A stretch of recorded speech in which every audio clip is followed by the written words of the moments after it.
반갑습니다. 송재준입니다. 이번에 서울중앙지법에서 내린 윤석열 대통령에 대한 구속 취소는 이 어마어마하게 중요한 의미가 있다는 거 다들 알고 계실 텐데요. 일단 명확하게 이번에 지부장 판사가 입장을 밝혔습니다. 이거는 그냥 개인의 뭐 소신을 밝히거나 이런 차원의 문제가 아니라 사실상 결정문을 통해 가지고 명문화를 시켜놨죠. 그 내용이 뭐였습니까? 공수처의 수사는 불법이다라는 겁니다. 공수처의 수사가 불법이라고 한다면 그 수사를 통해서 확보가 됐던 증언이나 증거 모든 것들도 불법이 된다라고 하는 게 상식 중의 상식이죠. 이게 이제 문제가 되는 게 무엇이냐면 사실상 지금까지 윤석열 대통령에 대한 탄핵 과정, 뭐 예를 들어서 서부지법에서 체포영장과 압수영장을 발부를 한다든지 그 이후에 구속영장을 발부를 한다든지 모든 것들이 뭐를 기초로 이루어졌습니까? 공수처의 불법 수사를 바탕으로 이루어졌었거든요. 이것도 그러니까 원천적으로 무효가 된다라는 뜻이 되는 것이고 현재 지금 이제 헌재 같은 경우도 뭐 여러분들이 다 변론 과정을 통해서 보시지 않았습니까? 나와가지고 얘기하는 사람들이 갑자기 뭐 윤석열 대통령의 업무 능력이 떨어진다, 뭐 행정 능력이 떨어진다 이런 식의 증언을 하는 게 아니라 싹 다 뭐에 대한 얘기예요? 계엄과 내란에 대해서 하고 있는 얘기 아닙니까? 그러다 보니까 헌재가 지금 증거로 삼고 있는 기본적인 데이터, 증언, 증거 모든 것들도 어떻게 될 수밖에 없다라는 거예요. 이번에 지 부장판사의 결정으로 인해 가지고 다 불법이 됐다, 원천 무효가 됐다라는 뜻이 되는 겁니다. 이러다 보니까 우리가 처음부터 지적해 왔던 내용, 너네 진짜 어쩌려고 그러냐? 여기서 말하는 너네라는 것은 뭐 헌재부터 시작해 가지고 서부지법이 됐거나 다 지금 포함해 가지고 얘기를 하는 것이죠. 나중에 가 가지고 형사 재판에서 1심 재판이 됐거나 아니면 대법원에서 야, 공수처는 지금 수사할 수 있는 권한이 없는데 왜 이거를 수사해 가지고 왜 이거를 바탕으로 했어? 라고 결정 내렸을 때 너네도 어떻게 감당할 거야? 라고 했던 그 얘기가 이제 어떻게 된 겁니까? 현실이 된 겁니다. 오늘 저희가 그러면 좀 얘기를 해봐야 되는 게 뭐냐면 앞으로 이제 그 형사소송법 그리고 또 형사재판이 어떤 식으로 진행이 될 것인가 그 부분에 대해서 좀 다뤄봐야 될 것 같은데요. 벌써부터 나오고 있는 얘기가 공소 기각의 가능성이 높다라는 얘기가 나오고 있는데 결론부터 말씀을 드리면 제가 보기에도 아마 지 부장판사가 공소 기각 결정을 내릴 가능성이 굉장히 높다. 한 90% 이상 된 거다라고 저는 봅니다. 왜냐하면 이번에 지 부장판사가 결정을 내렸던 가장 기본적인 내용은 절차적인 하자가 있다라고 하는 게 제일 중요한 내용이거든요. 절차적인 하자가 있으니까 이거를 바탕으로 해가지고 내가 뭐 유죄다 무죄다 이런 거 내릴 수가 없다. 사실상 똑같은 지금 판사가 결정을 내리는 것인데 자기가 명문화를 시켜가지고 공수처의 수사가 불법입니다라고 자기가 결정을 내려놨는데 자기가 재판 선고를 할 때 이거는 유죄야 이렇게 얘기할 수가 없잖아요. 이미 다 기록이 남아 있지 않습니까? 입장을 뭐 지부장 판사가 갑자기 입장을 바꿀 수도 없는 노릇이고 그러다 보니까 아마 제가 보기에는 공소 기각을 함으로써 원천적으로 절차상의 어떤 하자 문제를 갖다가 해소를 하고 그리고 난 다음에 윤석열 대통령에 대한 내란죄 여부를 유죄다 무죄다 이거를 결정할 가능성이 높다라는 것이죠. 자, 그렇게 된다면은 공소 기각이 이루어진다면 어떤 식의 절차가 되게 되는 것이냐? 공수처 수사할 수가 없고요. 검찰 수사할 수가 없고요. 원칙적으로 누가 수사를 해야 되는 거예요? 경찰이 수사를 해야 되는 겁니다. 근데 우리가 질문해 봐야 되는 것이 경찰이 과연 그런 식의 수사 능력이 있을까? 정말로 그런 식의 수사 능력이 있다라고 한다면 공수처가 그렇게나 무능력하고 그렇게나 똘끼가 있는 애들이라는 것을 민주당도 알았을 텐데 그거를 경찰에 맡기지 않고 공수처에다가 맡겼겠습니까?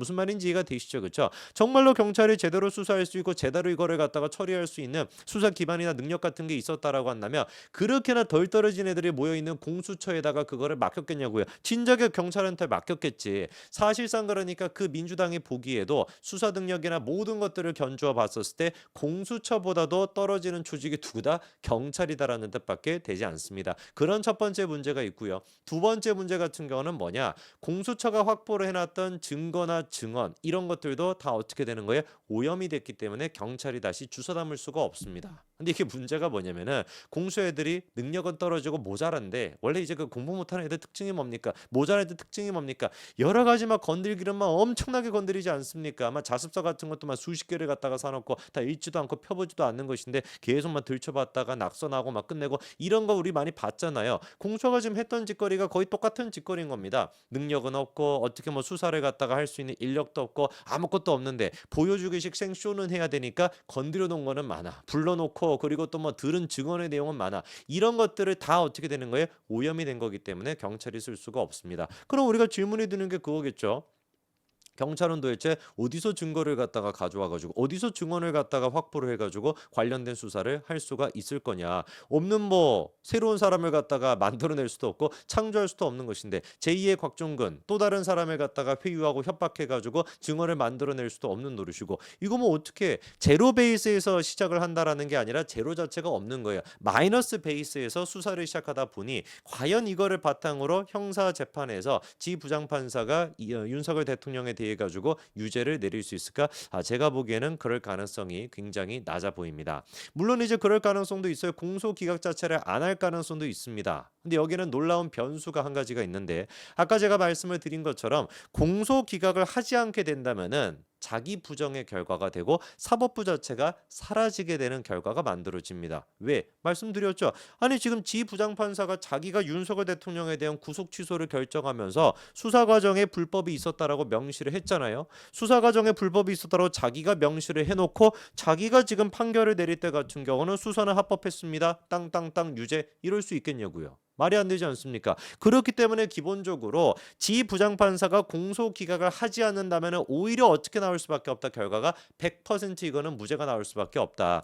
윤석열 대통령에 대한 유죄를 내릴 수 있는 근거들 그 모든 것들이 지금 부정이 돼 있는 상황이다 보니까 사실상 지 부장판사 입장에서는 어떤 결정을 내릴 수밖에 없는 거예요? 무죄 결정을 내릴 수밖에 없다라는 거죠. 정리를 해보면 어떻게 되겠습니까? 공소 기각을 하게 된다면은 능력 중에서 가장 최하치라고 할 수 있는 경찰이 수사를 할 것이고 그거에 대한 수사 기간도 굉장히 길어질 수밖에 없을 거고요. 제로 베이스가 아니라 마이너스 베이스에서 시작하게 되는 그런 게 있는 것이고 공소 기각을 하지 않는다. 그냥 만약에 그대로 재판을 진행한다라고 한다면 지 부장판사가 본인이 본인 스스로를 부정하지 않고서야 본인이 내렸던 판결이 잘못됐다라고 결정을 내리지 않고서야 그거는 불가능하죠. 그렇죠? 100% 이거는 뭐가 나올 수밖에 없다. 무죄가 나올 가능성이 굉장히 높다. 이렇게 정리가 됩니다. 그러니까 공소기각을 해도 문제인 것이고 안 해도 문제가 되는 것인데 이 모든 것들은 누구한테 마이너스가 되는 겁니까? 이재명, 찌재명한테 마이너스가 되는 것이죠.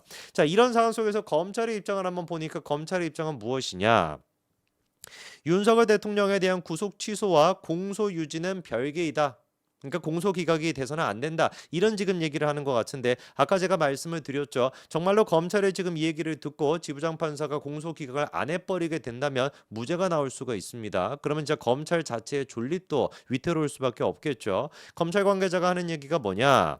내란죄 수사권을 가진 경찰이 수사한 고발 사건 6건을 받았고 공수처가 송치를 사건했던 거 요 두 가지를 병합해가지고 검찰이 기소를 한 거기 때문에 공소 기각 자체는 어려울 것이다. 얘기를 들어보니까 뭐예요? 아예 그냥 경찰이 수사를 아예 안 했다. 하나도 하지 않았다. 뭐 고발 조치도 안 했다라고 한다면은 경찰한테 다시 맡겨보자. 이럴 수가 있는 것인데 알고 봤더니만 이게 그냥 경찰의 문제가 아니라 어떤 문제였던 거예요? 경찰 그리고 공수처 세 가지가 전부 다 짬뽕이 돼 있는 그런 상태였던 겁니다. 기소를 했다라고 하는 공소장 내용 자체는 한 개라고 할지라도 여기에 엮여 있는 수사기관이 어땠던 거예요? 경찰과 검찰과 공수처가 세 개가 다 들어가 있던 것이죠. 그런데 이 지금 공소장 자체가 잘못된 거야. 공소 내용 자체가 불법인 것이야. 라고 사실상 법원이 결정을 내렸으니까 이거 뭐 보니까 경찰한테 수사를 맡길 수도 없겠네요. 그냥 망했다라고 보는 게 맞지 않겠습니까? 재판 과정에서 공수처 수사 기록을 최대한 빼고 검찰이 직접 수사한 내용을 중심으로 공소를 유지할 것이라고 하는데 이거는 검찰도 말이 안 된다는 걸 본인 스스로 알 겁니다. 정말로 이게 가능했다라고 한다면 공수처가 수사했던 거를 딱 빼놓고 검찰이 가능하겠다라고 한다면 애당초 그렇게 안 했겠습니까? 진작부터 그렇게 했겠죠. 그게 안 되니까 공수처가 수사한 거를 도저히 우리가 이거를 바탕으로 기소를 할 수가 없어. 그래가지고 어거지로 법원을 상대로 윤석열 대통령에 대한 구속 기간을 연장시켜달라고 2번이나 요청을 했다가 그게 다 빠꾸를 먹었던 거 아닙니까? 으따 대고 국민들한테 지금 거짓말하는지 모르겠어요. 공수처의 수사 내용을 갖다 빼고 하겠다라고요? 칼로 무자르듯이 야 요거는 뭐 공수처가 수사한 내용 요거는 이제 우리가 한 내용 이렇게 나누는 것도 불가능하거니와 정말로 그게 가능했다라고 한다면 애당초 검찰이 무리수까지 두면서 윤석열 대통령에 대한 구속 연장을 2번이나 연장 신청을 하지도 않았겠죠. 제가 보기에는 적어도 형사재판 같은 경우는 확정적으로 얘기할 수 있을 것 같습니다. 윤석열 대통령에 대한 탄핵 이 지금 심판을 넘어서 가지고 이 형사재판 같은 경우는 거의 90% 이상 무죄다라고 보는 게 맞을 것 같네요. 여기까지 말씀드리겠습니다. 감사합니다.